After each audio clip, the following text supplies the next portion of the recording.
Aujourd'hui, on plonge tête la première dans les couches les plus viscérales du tout premier roman de Caliste Beyala, C'est le soleil qui m'a brûlé. L'idée de ce décryptage, c'est de comprendre comment, dans cette œuvre vraiment magistrale, les choix stylistiques et la structure même des phrases reflètent physiquement un monde profondément brisé. C'est une immersion totale. L'esthétique littéraire percute la violence du réel de plein fouet. Ne prenez pas garde à mon teint basané, c'est le soleil qui m'a brûlé. Ce vers poétique, extrêmement poignant, donne carrément son titre à l'ouvrage. Il pose d'emblée l'ambiance, n'est-ce pas? On y trouve un mélange bouleversant de profonde tristesse, couplé à une défiance absolue. Pour structurer tout ça, on va suivre 5 axes. D'abord, le décor de l'aliénation, puis le corps comme objet, l'écriture brisée et rebelle, les voix de la révolte, et pour finir, le message féministe universel. Première étape donc, le décor de l'aliénation, et plus particulièrement le bidonville du quartier général. Pour vraiment capter l'état d'esprit d'Athéba, notre protagoniste, il faut se poser une question assez redoutable. À quoi ressemble l'enfer sur Terre? Ou plutôt, comment un environnement entier peut-il s'acharner activement, littéralement, contre l'esprit humain? La réponse se trouve dans des descriptions comme celle-ci. Ici, il y a le creux, il y a le vide, il y a le drame. Il est extérieur à nous. Il court vers des dimensions qui nous échappent. Il est comme le souffle de la mort. C'est une immersion sensorielle glaçante. L'espace n'est pas juste un lieu, c'est un vide étouffant où plane constamment l'ombre de la mort. Et attention, ce n'est pas qu'une simple métaphore poétique, le cadre agit comme une force de misère bien réelle. Les chauffeurs de taxi refusent carrément d'y entrer, criant à la malchance. On y étouffe sous une chaleur humide implacable et les maisons elles-mêmes sont comparées à de vieux bidons rouillés ou même à des vieilles dames vidées. Tout ce décor crie la pauvreté extrême et la stagnation. C'est une réalité postcoloniale où absolument tout semble corrodé. Ce qui nous amène à notre deuxième point, le corps comme objet, avec ses séquelles physiques et ses dynamiques de pouvoir. Parce que, oui, cet environnement écrasant laisse des traces directes sur la chair des personnages. Pour analyser cette brutalité, la littérature académique s'appuie souvent sur le concept de consommation ou consumation de Joseph Tandin. En gros, c'est l'idée d'un système social dominant qui va littéralement détruire, consumer les corps des personnes dominées. Et ça frappe en premier lieu les femmes et les jeunes. C'est flagrant quand on observe la disparité physique dans l'histoire. D'un côté, on a l'oppresseur, le soldat, qui incarne ce qu'on appelle le souverain moderne. Il transpire la violence avec des biceps décrits comme des bûches. De l'autre, on a l'opprimé, Athéba, saisi au collet, projeté le nez contre terre, aveuglé par la douleur. C'est le contraste absolu entre le pouvoir brut et la paralysie de la victime.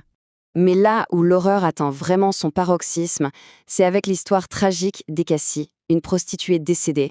Son corps est laissé là, sans sépulture, pendant des jours, recouvert d'un nuage de mouches, tout ça à cause de la corruption administrative ambiante. C'est le symbole ultime de la dégradation de la forme féminine, une esthétique absolue de la laideur et de la pourriture qui montre à quel point cette société jette ses membres les plus vulnérables. On passe maintenant au cœur de l'analyse. La troisième partie, l'écriture brisée et rebelle. Comment écrire un monde brisé? C'est là que le génie de Bayala frappe le plus fort. En général, la littérature classique, ça repose sur des règles bien précises et rassurantes. Des récits linéaires fluides, une grammaire impeccable, une ponctuation standardisée, bref, tout ce qui rend une lecture confortable et prévisible.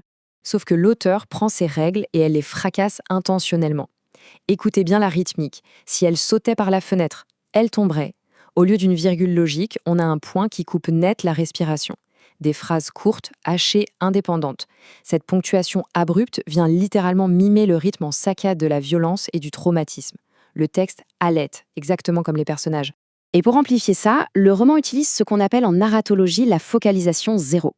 En clair, c'est un narrateur omniscient qui glisse d'une conscience à l'autre sans aucune restriction. C'est comme une caméra flottante qui cartographie la souffrance généralisée à l'échelle de tout le bidonville, connectant intimement toutes ces douleurs individuelles. La cassure s'applique même au temps. Le récit est complètement fragmenté par des analepses, des retours en arrière constants.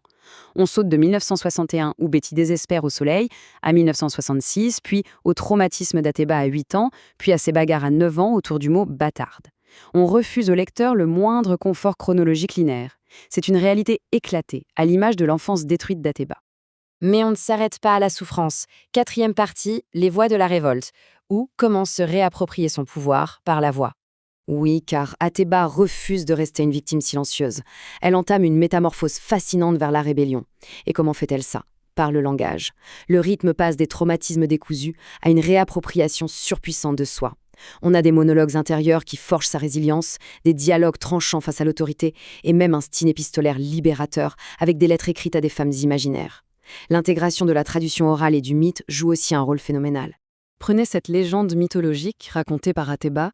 À l'origine, les femmes étaient des étoiles brillantes dans le ciel. Elles sont descendues sur Terre pour guérir les souffrances des hommes par leur lumière, mais elles ont été trahies, piégées et réduites en esclavage. C'est juste magnifique. Ça élève la lutte féministe à une dimension cosmique. L'oppression patriarcale n'est plus juste un fait de société, c'est la chute tragique d'un état de grâce originel. Enfin, cinquième et dernière partie, le message féministe universel. Le passage du traumatisme individuel à l'action collective. On touche ici à l'apogée thématique de l'œuvre. Et la rébellion contamine même la typographie. Tout à coup, le texte explose en lettres capitales. Règle le numéro 1, retrouver la femme. Règle numéro 2, retrouver la femme. Règle numéro 3, retrouver la femme et anéantir le chaos. C'est un cri de guerre absolu, un manifeste féministe universel et audacieux qui hurle la nécessité de détruire le chaos systémique. C'est une véritable claque visuelle en pleine lecture. Ce qui conclut parfaitement notre axe d'analyse. La forme reflète le fond. Cette écriture fragmentée, cette esthétique allégorique de la confusion, ce ne sont pas de simples fantaisies littéraires. C'est une attaque ciblée et organique contre l'oppression patriarcale. En se libérant des carcans de la grammaire et de la narration classique, le texte revendique de façon féroce la réappropriation du corps et de l'esprit féminin. Alors, au terme de ce décryptage, une question immense se pose. Comment l'art de raconter des histoires de manière non conventionnelle continue-t-il, aujourd'hui encore, de servir de refuge et d'arme redoutable pour les voix brisées? C'est une réflexion captivante sur le pouvoir éternel de la littérature, capable de défier frontalement la violence du monde réel.